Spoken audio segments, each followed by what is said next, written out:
Я нашла нам новое жилье. Если вдруг у нас не удастся снять деньги через крипту, то мы будем жить где-нибудь вон там. Сейчас мы, по-моему, врежемся с этой лодкой. Мы все-таки открыли тайскую карту. Мы не можем ничего абсолютно оплатить в интернете. Не вышло оплатить этой картой в 7-Eleven и в других магазинах Таиланда. Нам сказали, что этот супчик очень острый, очень спайси. Чувствуешь, там вот самые приключения начинаются. В той стороне, нужно туда идти. Всем привет! Сегодня мы покажем очередные интересные места Краби, а также последние новости Таиланда. Поехали! Мы сегодня приехали в Краби Таун, и тут получается набережная необычная. Я прям ощутил дежавю с Питером совсем чуть-чуть. Ясное дело, что не полностью, но очень похоже. Видите, набережная, на которой можно посидеть, покушать, отдохнуть, посмотреть на природу. Вот это, по-моему, мангровые леса, насколько я понимаю, мангровые деревья. И такие вот чисто тайские лодочки, на которых можно покататься. Тут ходят вдоль набережной продавцы, которые зазывают кататься за 500 бат. Также можно увидеть такой причал, на котором отправляются большие кораблики. Но люди, которые зазывают, говорят, что у них намного дешевле. Сейчас мы и проверим. Отсюда даже можно увидеть, не знаю, будет видно, нет, храм Тигра, куда мы забирались. И тут такие вот сооружения необычные, что-то в виде орла. О, кстати, можно увидеть радугу, видно, нет? Красотища. Нас уже вон ждут, чтобы на лодке покатать. Как всегда, когда вы хотите что-то приобрести, какую-то экскурсию, вы всегда можете торговаться. Нам предлагали сначала за 500 бат прогулку, мы сказали 400, он сразу согласился. Я подумала, блин, надо было 300 говорить, он бы, наверное, тоже сразу согласился. Но ладно, пойдем за 400. Вообще Краби Таун очень похож на Пхукет Таун. Такие же вот домики, 4-5-этажные, небольшие, в которых живут местные. И совсем рядом тут где-то находится Краби Уолкинг Стрит. По пятницам в 5 часов вечера мы все в это время никак не приедем, потому что все время именно в пятницу и в 5 вечера дождь. Ну ладно, сейчас хотим показать вам экскурсию по этой реке. Тут даже есть такая детская площадка, фонтанчики с дельфинами. Выглядит все очень цивильно, аккуратно. Нравятся такие места. Мы бежим, хотим успеть поснимать до того момента, как стемнеет. Уже 4:30. В Краби наконец-таки вышло солнце, потому что целый день было пасмурно. Это вот традиционно тайские лодки. Мы сегодня впервые в жизни прокатимся на тайской лодке. Маша давно хотела, да я тоже. Запрыгивай.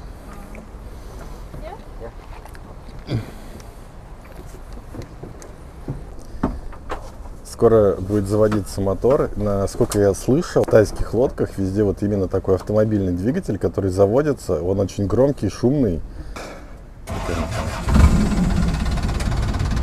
Но мы поехали. Мы не знаем, будет слышно нас или нет, мы с микрофоном, но очень громкий мотор, поэтому если не будет слышно, то мы хотя бы просто покажем картинку.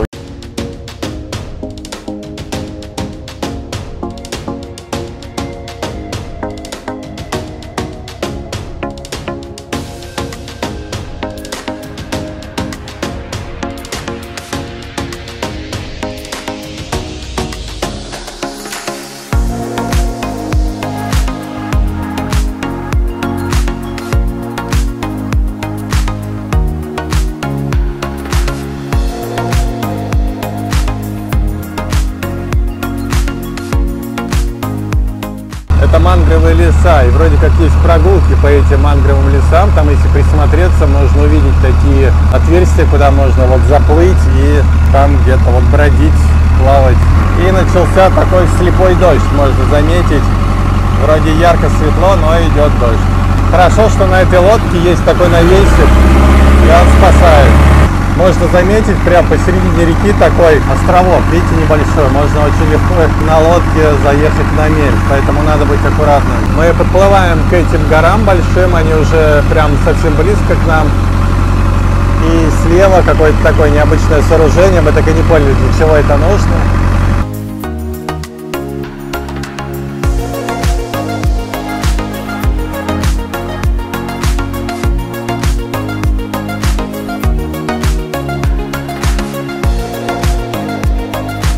Мы проплыли буквально 2-3 километра. Можно увидеть тут направо поворот по реке. Это очень радует, потому что я думал, мы сейчас буквально доплывем до сюда и обратно поплывем. Но нет, тут есть какое-то интересное предложение. Вот эти островочки, которые вы видите, там практически нету земли, и весь островочек образует именно корни мангровых деревьев. Там написано welcome. Честно говоря, мы даже не знаем вообще, куда мы сейчас подплываем и для чего, но я надеюсь, сейчас нам все расскажут. Сейчас мы, по-моему, врежемся с этой лодкой. Нет? Оп. Чудом удалось избежать столкновения. Мы припарковались, и нам лодочник сказал, что у нас есть около 20 минут, чтобы тут походить, погулять и что-то посмотреть.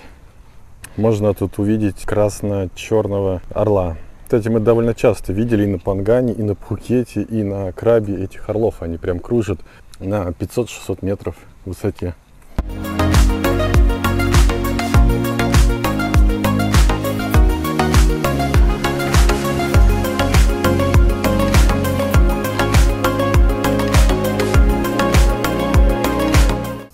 Ух ты, смотрите, какие невероятные пещеры.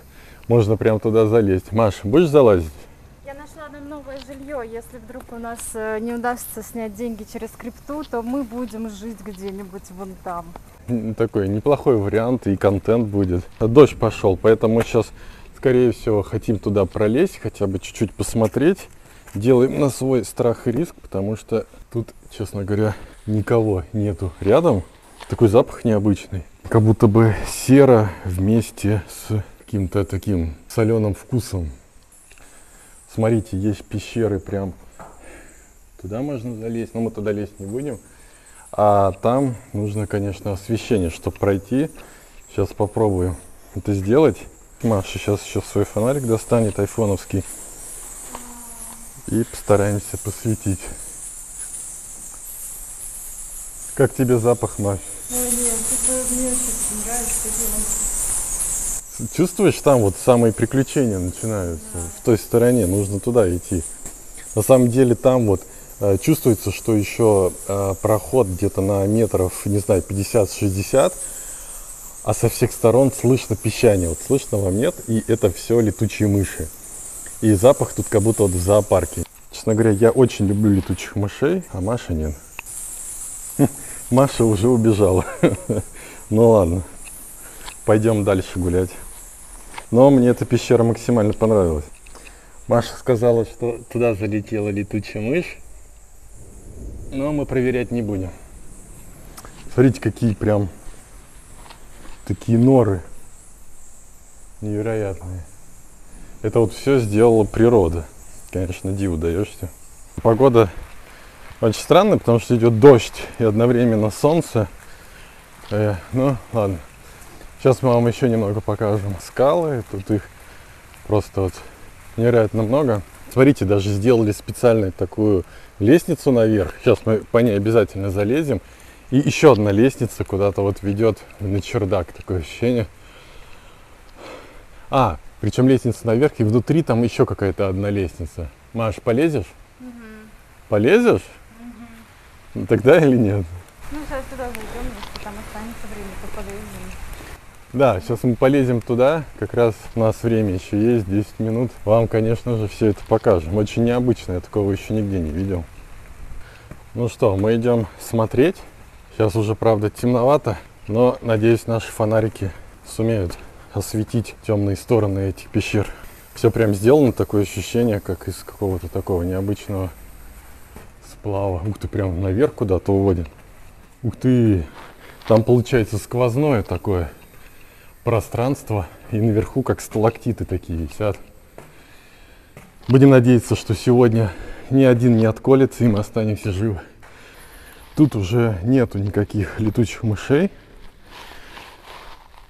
но зато светло. Ух ты, сейчас мы вот туда пройдем, там какие-то люди стоят голые.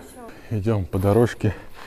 Я прям не ожидал, что обычная экскурсия может привести нас сюда. И я...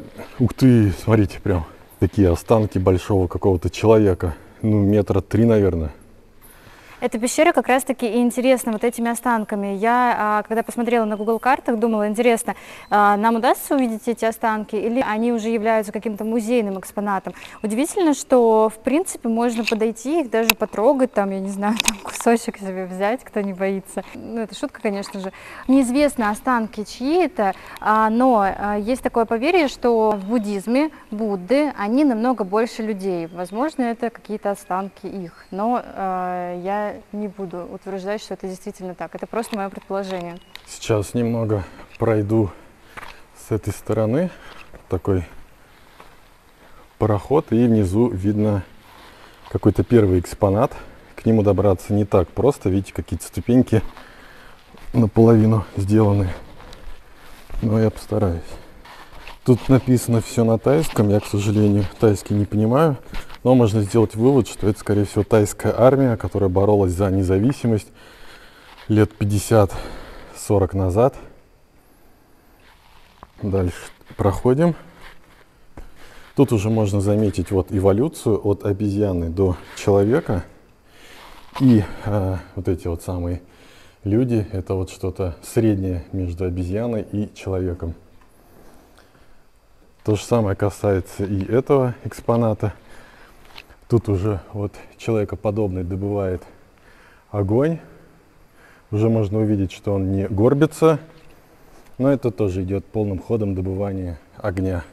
И заключительный третий экспонат. Тут видно таких уже немного обезьяноподобных фигур. Они вон с копьями, с ножами, на кого-то там охотятся. И видно такие отпечатки рук. А тут также видно рисунок ДНК. Это все находится, опять же, повторюсь, в такой вот пещере. Самое, что необычное, что тут вообще никого нет. То есть мы зашли в пещеру, где мы находимся только с Машей вдвоем. Нету ни охранников, ни гидов, ни кого-то еще. Можно что угодно потрогать, даже что-то взять себе на память, что, конечно, мы не будем делать.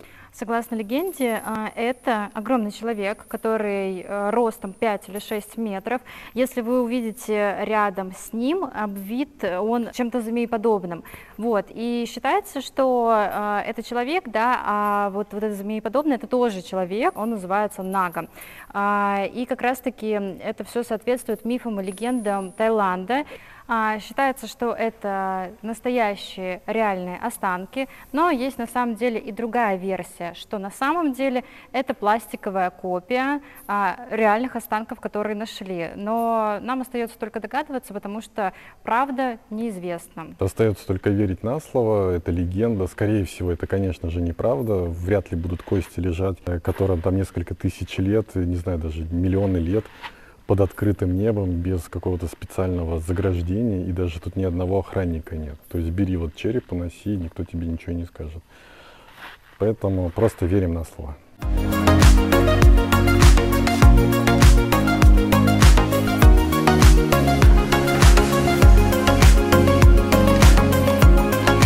Тут можно увидеть на улице еще такое вот специальное заграждение. Ну и получается так, что в эту пещеру самому никак не попасть, она находится на таком островке, то есть только с помощью тайских лодочек. Нужно им заплатить деньги и потом уже сюда приплыть, все посмотреть. К сожалению, гидов или к счастью нет, поэтому можно самому все это рассматривать, исследовать, прям как будто бы попал 1000-2000 лет назад, какие-то пещеры, какие-то там остатки. По крайней мере, я такого еще нигде не видел, и это такие приятные впечатления вызывает. Советуем посетить. Вот мы уже возвращаемся к нашей лодке. Нас он уже в ожидании, потому что прошло больше 20 минут. Надеюсь, ругаться не будет. И поплывем дальше. По такому мостику, который не вызывает доверия. Сейчас Маша первая пойдет, я за ней.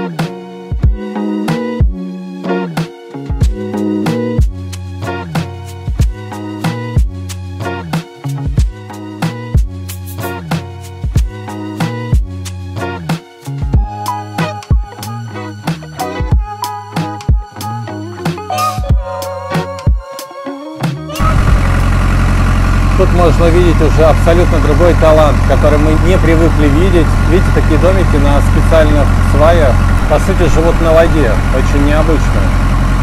Также есть какие-то кафешки, где, скорее всего, туристы приезжают и питаются. За счет этого живут местные жители. Сейчас можно заметить большой отлив, поэтому вода не так далеко. Когда прилив, скорее всего, все это заполняется на полметра, на метр выше. Очень необычно. Домики прям сделаны из бамбука. Вот еще такой домик. Видите, там прям сидят люди, они там живут. И красивый необычный корабль. Мы таких очень много видели на Пангане.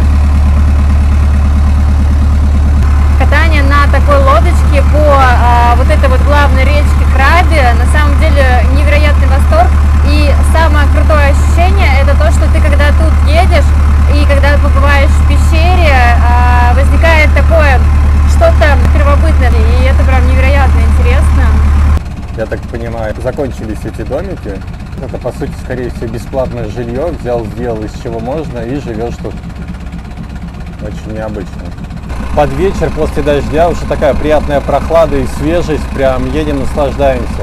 Потому что еще 2 часа назад, когда мы садились в эту лодку, была такая душная погода. А сейчас прям приятно едешь, и такой еще свежий соленый воздух. Возможно, кстати, вот тут вот какие-то фермы, видите, там крабы или что-то там выращивают, потому что совсем рядом находятся ресторанчики.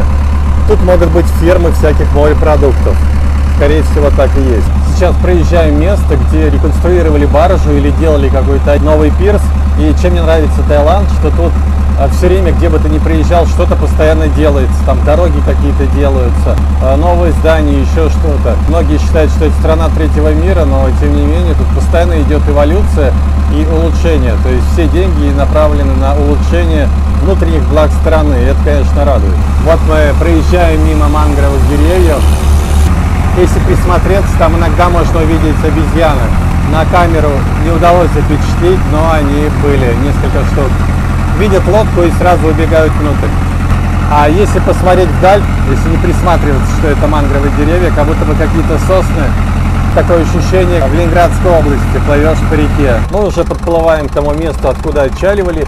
И, честно говоря, мы с Машей в полном восторге, потому что я просматриваю иногда какие-то места, в которые мы собираемся приезжать, и смотрю какие-то распространенные варианты, куда пойти, что посмотреть. И насчет Краби было практически 1, 2 или 3 места. И то, что мы вот съездили на эту экскурсию, это большая удача, потому что шли по набережной, нам предложили прокатиться на лодочке, мы даже не знали, что конкретно будет. И оказалось такое интересное приключение. Надеюсь, вам тоже понравилось. На самом деле, в ту пещеру, в которую мы сегодня попали, я как раз хотела попасть, посмотрела на Google картах, где она находится, но я понятия не имела, как туда добираться, и думала, что можно просто сухопутным путем туда добраться. Оказывается, только на лодочке. И оказывается, нас туда отвезли совершенно неожиданно туда, куда я хотела.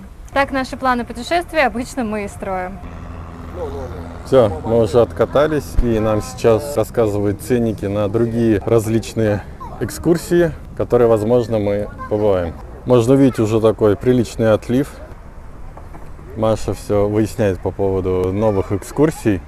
На самом деле мы в наших путешествиях не планируем какие-то специальные маршруты заранее. Почему? Потому что как только мы это делаем, очень часто возникают какие-то ожидания, и как только мы приезжаем в эти места, то они довольно-таки не всегда оправдываются. Когда у тебя нету никаких ожиданий, и, допустим, тебе предложили там на лодочке съездить куда-то, и ты такой: о, ну да, поехали, то вот это вот максимально крутые ощущения и самые настоящие живые эмоции.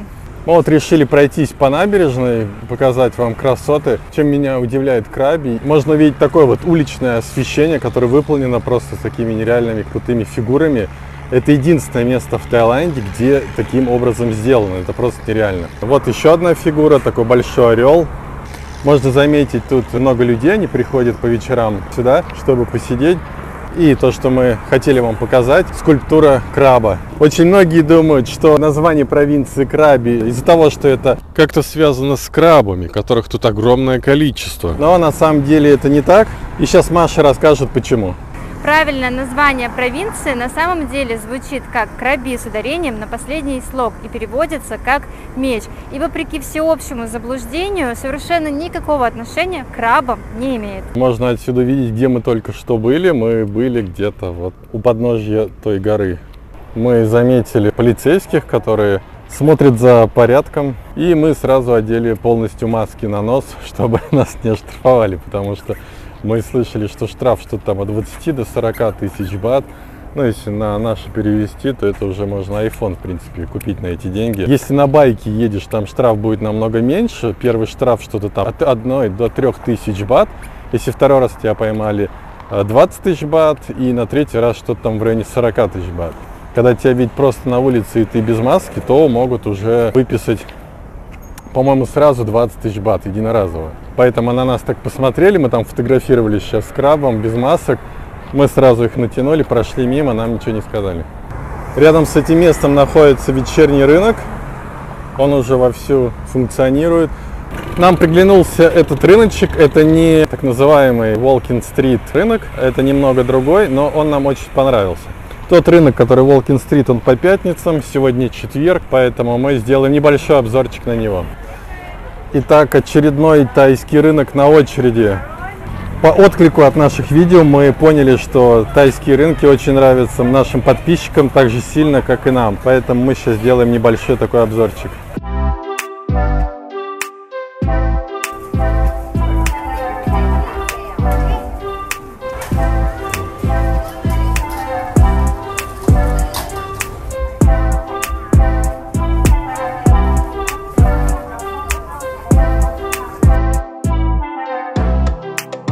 Каждый раз, когда мы приходим на какой-то рынок, обязательно там находим что-то новое и интересное. Например, вот здесь вот есть хашибаки. Это японская пицца. Посмотрите, она делается в таком формате блинчика, потом заворачивается и поливается различными соусами. Вот как раз таки еще сверху тоже поливают соусом, и возникает вот такая вот интересная вкусная вещь.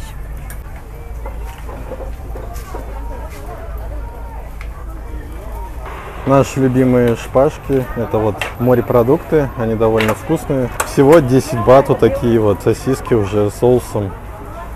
Тут можно заметить кебаб, ну или нашу шаверму. И стоимость уже в 2 раза меньше, чем на патонге, который я делал обзор. Тут всего 50 бат, на патонге 100 бат. А вот суши, я обожаю такие суши, они все немного перченые, очень не похожи на наши. Поэтому если вы будете на тайском рынке, то обязательно попробуйте вот это вот. И вот это очень вкусно. Смотрите, вот здесь вот какие цены за 49 бат, рис с курицей, да, вот в японском стиле, в корейском стиле, есть за 59 бат и какие-то еще недорогие гарниры. Еще различные шпажки, видите, уже по 5 бат всего. Тут можно увидеть такие супчики с различными вкусностями, бананы по 20 бат, еще огромное количество десертов, шейки по 19 бат, это супер цена, потому что на Пхукете стоимость начиналась от 50 бат. Ну и традиционно на таких рынках есть столики со стульчиками, можно купить и тут сразу же все искушать. Еще столики со стульями. Смотрите, какой здоровенный рынок, просто ни конца, ни края. Можно увидеть такие вот готовые блюда, рыба, рис и яйцо. Также можно, видите, начинку сделать абсолютно любую, от мидий до крабовых палочек, десертики. Все тайские рынки немного похожи, но тем не менее каждый рынок — это индивидуальность. Иногда бывают какие-то продукты, какие-то такие блюда, которые есть в каком-то одном рынке. Даже вот тут вот на Крабе мы уже нашли то, что мы не видели нигде. Поэтому, думаю, вам это будет интересно, и вы, конечно же, обязательно поблагодарите нас лайком и хорошим комментарием. Смотрите, перепелиные яички 3 по 50. Они вот такие вот специальные штучки делаются. Как всегда, шпажки на любой вкус и цвет. Рыбка запеченная. Она вот нереально вкусная. Мы когда первые разы приезжали в Таиланд, вот такую рыбу покупали постоянно. Тут Так же, как и на Самуи, рядом с этим рынком находится такая сцена, и там вовсю играет музыка. Я вот дождался, когда она закончится, чтобы дозаписать. Это такая отличительная особенность провинциальных рынков.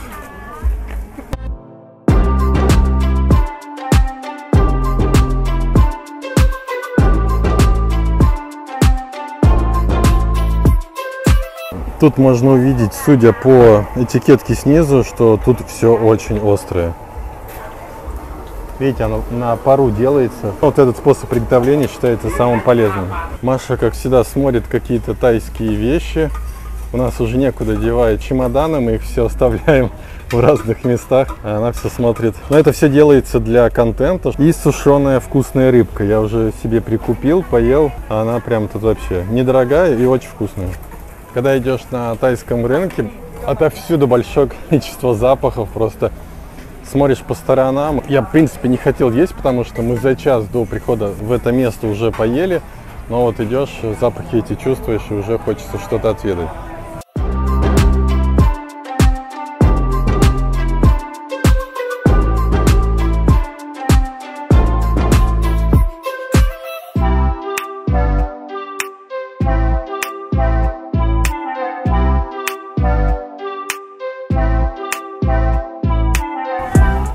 Hello. Можно видеть такие вот готовые блюда. Они с салатом. Вон отдельно можно выбирать, что хочешь из ингредиентов. Также есть вот такой вот супчик острый. Нам сказали, что этот супчик очень острый, очень спайси. О, смотрите, там даже такие лапки. Thank you. Очень необычно. Этот супчик, который спайси, с рисовой лапшой, яйцом и салатом, первое и второе стоит всего 50 бат. Но нам сказали, что супчик очень острый, поэтому, скорее всего, мы не будем пробовать, потому что Маша просто это не съест. Да мне нельзя. Вот еще шпажки всего по 10 бат. Тут он есть как курица, так и остальное мясо. Соус, который вы видите сверху, и в одном и во втором случае, он с сахаром. Поэтому, когда вы едите, не удивляйтесь, что он будет такой немножко с перчинкой и немного сладкий. Вот такие сырные и крабовые болы. Я на Самуи их пробовал, они довольно вкусные. Там начинка необычная. Ну и вот еще готовое тоже блюдо. Видите, всего 25 бат. Рис с яичницей и колбаска. Это очень хорошая цена. А вот это блюдо 40 бат. И еще очень популярно в Тае такой вот десерт. Всего 20 бат. Можно увидеть различные напитки, видите, от кокоса до клубники. И все это стоит довольно-таки дешево. 25-20 бат. Это очень хорошая цена.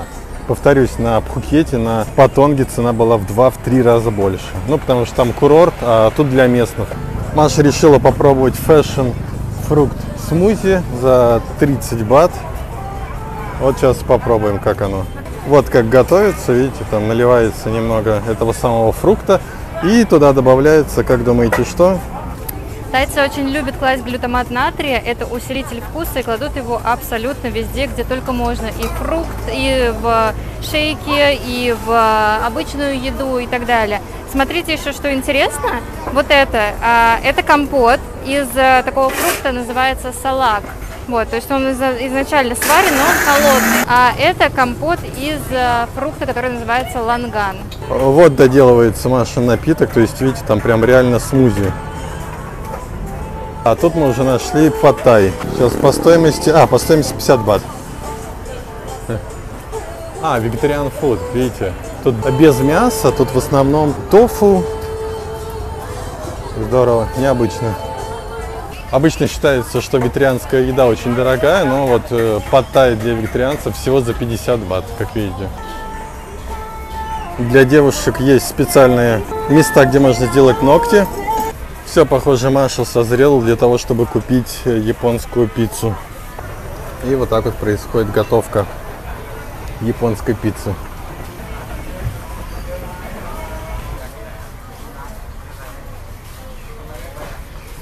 Ну что, пробуем. Тут у меня сверху бекончик, я его отдельно съем. Здесь какое-то нереальное количество различных соусов, майонеза в том числе. Обычно я такое не ем, но тут я решила попробовать именно таким, какое оно есть. Очень, кстати, интересный такой вкус, как будто ешь какие-то овощные блинчики. То есть очень-очень сильно похоже. Но, если честно, сыра тут сильно не чувствуется. Я тоже попробовал Машину японскую пиццу. Это можно с чем угодно сравнить, но только не с пиццей. Хоть тут и есть какой-то такой небольшой блинчик, так называемый, но тесто тут практически не чувствуется.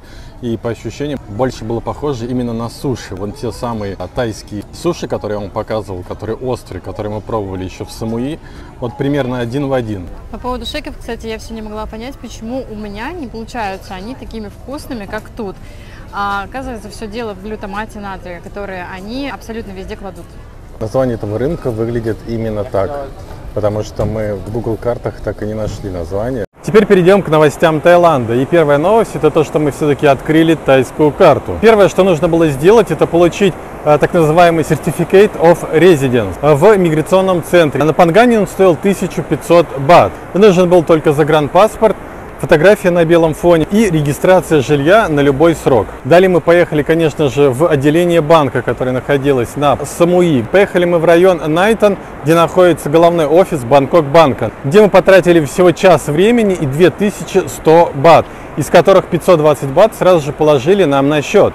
Все наши пожелания не платить за страховку оказались тщетны, но эта сумма более-менее нормальная, потому что на Пхукете наши подписчики писали, что минимальная сумма — это 5900 бат за страховку. Мы уже использовали эту карту и вывели деньги. Нужно было внутри приложения Тинькофф перевести с рублевого счета на долларовый счет и потом уже с помощью SWIFT-кода перевести на тайскую карту. Перевод шел в районе 1 рабочего дня, и курс был примерно 1 к 2, 1 к 2 и 1. Счастья, конечно же, нашего не было и конца, вплоть до того момента, когда мы столкнулись с тем, что мы не можем ничего абсолютно оплатить в интернете. Самое интересное, что нам даже не вышло оплатить этой картой в 7-Eleven и в других магазинах Таиланда. Как оказалось, чтобы активировать онлайн-покупки и оплату этой карты в магазине, нужно позвонить по специальному телефону, вам уже расскажут, что нужно делать. Сказать, что мы удивлены, конечно, ничего не сказать. Мы звонили с Машей, потратили 2 суток на то, чтобы дозвониться, но, как оказалось, эти дни были тайские выходные,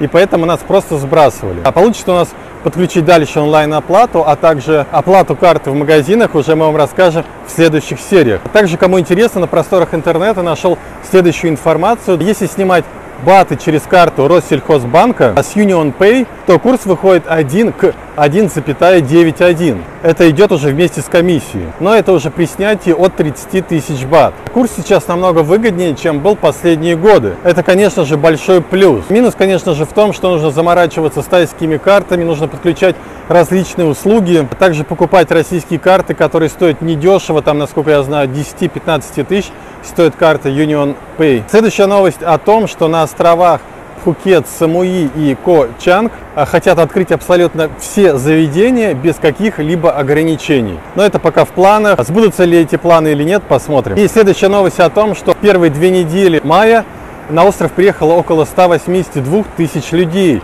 И самое интересное, что Россия не попала даже в первую десятку, причем это случилось впервые за многие-многие годы. Я думаю, запуск прямого авиасообщения изменил бы статистику. С учетом того, что сейчас курс нормализовался, и во многих туристических местах, таких как Пхукет и Паттайя, уже можно спокойно менять рубли на баты, правда, курс там немного выше получается. На этом все. Спасибо за просмотр. Если вам был интересен и полезен выпуск, то, пожалуйста, ставьте лайк и подписывайтесь на канал. Всем пока!